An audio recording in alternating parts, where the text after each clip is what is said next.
he's going to force the activists to watch the atrocities of October 7th, which is, of course, the Hamas-led attacks that sparked this current war in Gaza. Now, Israeli forces have taken command of a charity boat on its way to Gaza carrying humanitarian aid, and the Swedish climate activist Greta Thunberg is on board. She shared the following on her social media. My name is Greta Thunberg and I am from Sweden. If you see this video, we have been intercepted and kidnapped in international waters by the Israeli occupational forces or forces that support Israel.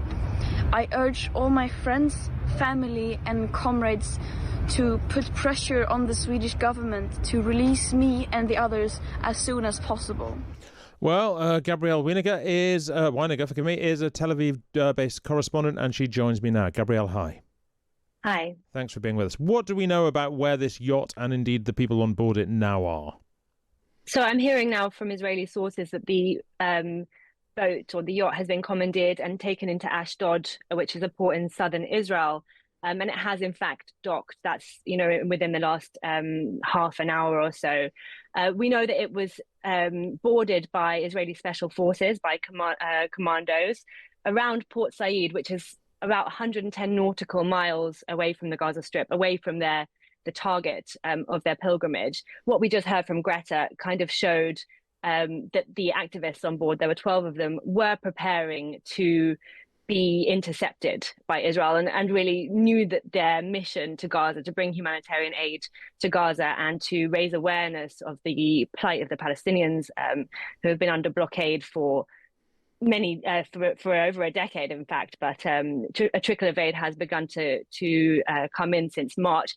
Their efforts to raise awareness have been successful, but they of course knew that they weren't actually going to get into Gaza. Israel was never going to allow that, and Israel stated that from the beginning of their mission, which started on Friday. Israel's foreign ministry has been calling it the selfie boat full of celebrities. Israel seems relatively happy to be having this argument as well.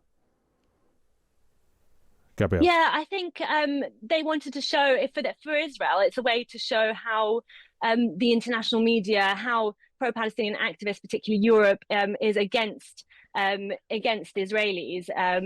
I think it's a way of showing that there's some kind of bias against them, that they aren't on Israel's side when it comes to the war. And we can see that as well in the Israeli Defense Minister, Israel Katz, he's going to force the activists to watch the atrocities of October 7th, which is, of course, the Hamas-led attacks that sparked this current war in Gaza. They're going to show these activists a video of what took place on October 7th, 2023. And that's their way of saying, this is our narrative, and you need to watch that as well. Yeah, no, indeed. Well, look, turning to the definitely much more significant issue of how much aid is actually reaching Gaza. We know Israel is allowing a limited amount in. What can you tell us about how much is going in and how much isn't? Well, aid is coming in the truckloads, which means that it's not, the supermarkets, there's no supermarkets open. The bakeries are still struggling. There's, of course, this new aid mechanism run by the Gaza Humanitarian Fund, which is an Israeli and American-backed system of foreign contractors who are managing the aid system. And of course, all of this is overseen by the Israeli army. This is being tested out in southern Gaza. There is one point in northern Gaza that hasn't opened yet. So there are 3 distribution sites, let's call it, in southern Gaza, around Rafah and the Khan Yunis area. And we've seen how difficult it is to get that aid safely to Gazans who are desperately in need of supplies, not only food, but also medical supplies and other things that were being brought in on this flotilla boat. And we've seen over the last week how dangerous it is to try and get aid. There have, of course, been conflicting narratives as to what happened around those aid sites over the last week. But several dozen Palestinians were shot dead. Hamas, of course, accusing Israel and Israeli troops of shooting dead those people waiting for aid, and Israel saying that this was Hamas forces or Palestinian forces shooting the Palestinians there. So it's a very dangerous mission just to get food. So the aid mechanism is bringing in trucks that are, of course, heavily vetted by Israel, trucks of food and medicine and the like. But it's a very limited supply. And I think this is what the mission on the Madleen was trying to highlight. Many global figures have tried to intervene in the Israel-Palestine conflict over the decades. Henry Kissinger, Jimmy Carter, Bill Clinton, I think at one stage had a deal. The latest, though, is Greta Thunberg, better known as an environmental activist. It's not quite gone to plan. She and others tried to sail a boat carrying aid into Gaza and to break the Israel naval blockade, but Israel forces overnight took command of the vessel. They're taking it into a port on the Israel coast. Well, what is this? A well-meaning, important mission, or just a bit of a publicity stunt? Probably the latter, according to Eylon Levy. He's former spokesman for the State of Israel. He joins us now. Eylon, thank you very much for joining us. Could I just ask you a fairly basic question, but I think it's possibly worth thinking about. What's behind the Israeli government's decision not to let them land in Gaza? It's just the obvious reason that they didn't want the blockade broken? Well, Israel has maintained a maritime blockade on the Gaza Strip in order to prevent weapon smuggling to Hamas-held territory. Once you allow one boat through with goods that you haven't inspected, then anyone can try to smuggle weapons into the Gaza Strip, and Israel doesn't want that to happen. This was a publicity stunt, but it was a publicity stunt that was trying to get goods into Hamas-held territory. Now they're being towed towards Ashdod port. What few bags of flour and tampons they brought with them will be sent into the Gaza Strip through the established channels, and they'll be put on the first plane out of the country. But the reason I was asking, of course, this isn't any boat. It does carry Greta Thunberg and other campaigners. And what I was getting at, I suppose, is the calculation of the Israeli government. If you take the boat and do what you've just outlined, it gives the campaigners a PR coup. But presumably the Israeli government thought the downside of letting them land would have been worse. Yeah, it's clear that Greta Thunberg didn't really think she was going to reach the Gaza Strip. This was a PR exercise that was intended to make Israel look bad. And I don't think Israel gave her that win, because the images we have coming out of yesterday are Greta Thunberg wearing a Kermit the Frog hat, smiling as an Israeli soldier gives her a turkey sandwich and a bottle of water. They wanted to make the Israelis look like monsters. And I think it was as gentle an interception of a boat trying to break a maritime blockade and reach hostile territory at war as could possibly be. But Israel cannot allow a precedent whereby anyone can just sail into territory controlled by Hamas, which is still at war with Israel, still trying to shoot rockets at Israeli cities, still holding 55 hostages, and do it without any sort of inspection. So Israel is saying, we have a new aid mechanism up and running, the Gaza Humanitarian Foundation. It's distributed over 10 million meals worth of food just in the time that Greta Thunberg was sailing on the Mediterranean, and aid can go in through the established channels. Not much aid is getting in through the established channels, though, is it? No, that's not true.